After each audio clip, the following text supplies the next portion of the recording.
नमस्ते साथीहरू, आज भने अलिकति फरक किसिमको भिडियो लिएर आएको छु है।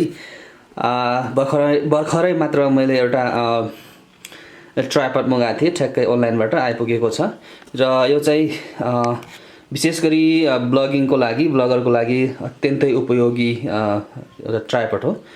मैले पनि धेरै समयको खोजेपछि यो ट्राइपड मैले किनेको छु अनलाइन मार्फत र चाहिँ आज मैले यो ट्राइपडलाई अनबक्सिङ गर्न लागिरहेको छु। कृपया अन्त्यसम्म यो भिडियो हेरिदिनु होला। यस्तो छ खोल। गाइस, यसको नाम रहेको छ VCT 5208। यो चाहिँ मोबाइल फोन र चाहिँ क्यामेराको लागि दुईटैको लागि एकदमै राम्रो ट्राइपड हो। एकदमै यो हल्का पनि छ है। र चाहिँ यसलाई मैले अनबक्सिङ यानि कि खोलेर यहाँलाई देखाउन गइरहेको छु।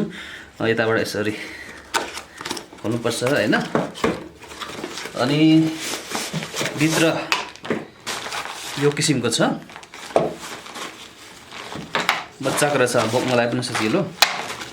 अनि यसलाई ठ्याक्क यसरी खोलिसकेपछि भित्र ओ माई गडनेस, यो चाहिँ मोबाइलको लागि स्ट्यान्ड हो।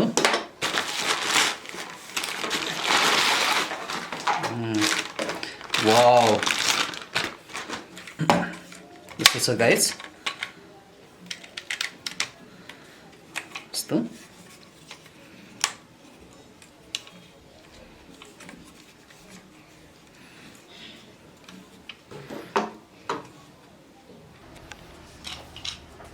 अब चाहिँ यसलाई कसरी प्रयोग गर्न सकिन्छ भनेर म यहाँलाई देखाउन लागिरहेको छु। यसलाई यस्तो खुकुलो गर्ने हैन, यसलाई पनि अलिकति यसरी खुकुलो पार्न सकिन्छ। यो चाहिँ यसरी घुमाउन सकिन्छ हैन। र यो भयो रिमोट। यो चाहिँ हामीले यो रिमोट कन्ट्रोलको माध्यमबाट फोटो खिच्न सकिन्छ। अनि यसलाई यस्तो गर्न सकिन्छ हैन। अनि यसलाई लामो पार्नको लागि यो यस्तो अन गर्ने, अनि यताबाट पनि अन गर्ने, अनि यताबाट पनि यस्तो खोलिसकेपछि यहाँ यस्तो गर्ने हैन। अनि फेरि यसलाई लामो गर्नको लागि यस्तो गर्ने, यहाँबाट पनि यसरी खोल्ने, यसलाई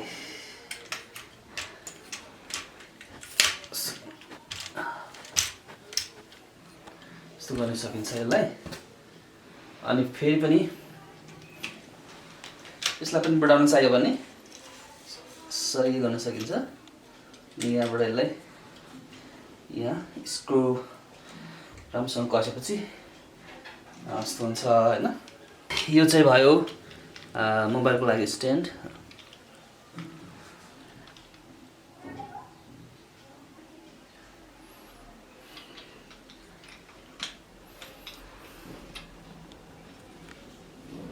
अनि यसलाई यहाँबाट स्क्रु हालिसकेपछि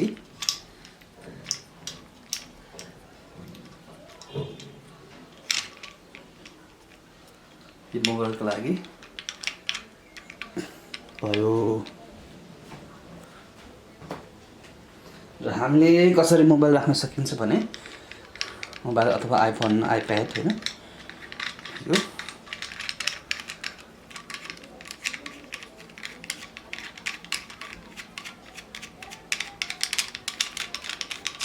खोल्ने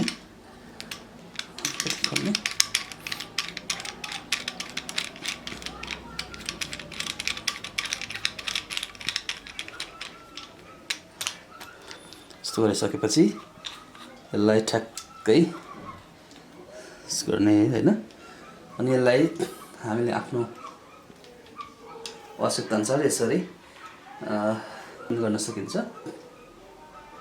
एकदम फ्लेक्सिबल छ। यो रबरको छ र चाहिँ यो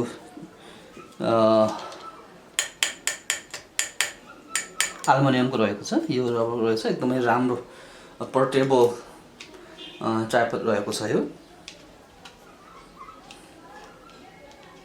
र चाहिँ हामीले यसमा फेरि क्यामेरा पनि प्रयोग गर्न सकिन्छ, जसको लागि हामीले यसलाई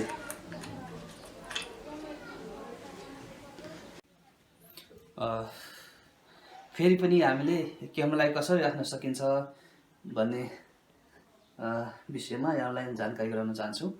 हामीले चाहिँ क्यामेरा यहाँ यसरी राख्न सकिन्छ हैन। यहाँ राखिसकेपछि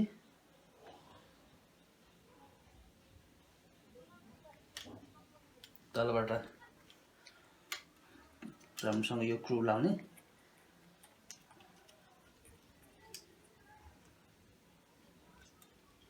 स्क्रु लगाइसकेपछि यस्तो हुन्छ हैन। यसलाई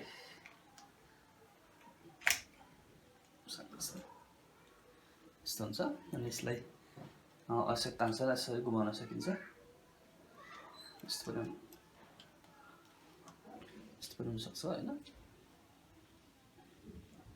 यस्तो पनि गर्न सकिन्छ, यस्तो पनि रोटेट, एकदम फ्लेक्सिबिलिटी राम्रो छ। हामीले विशेष गरी यो ट्राइपड भनेको ब्लगरको लागि, ब्लगिङको लागि एकदमै उपयुक्त छ। र हामीले यो सानो र चाहिँ हल्का भएको कारणले गर्दाखेरि यसलाई जलामा बोकेर जहाँ पनि लान सकिन्छ, त्यसको लागि एकदमै राम्रो छ। दर्शक महानुभावहरू तपाईँले पनि किन्नुभयो भने यो एकदमै राम्रो छ। हस्त, धन्यवाद।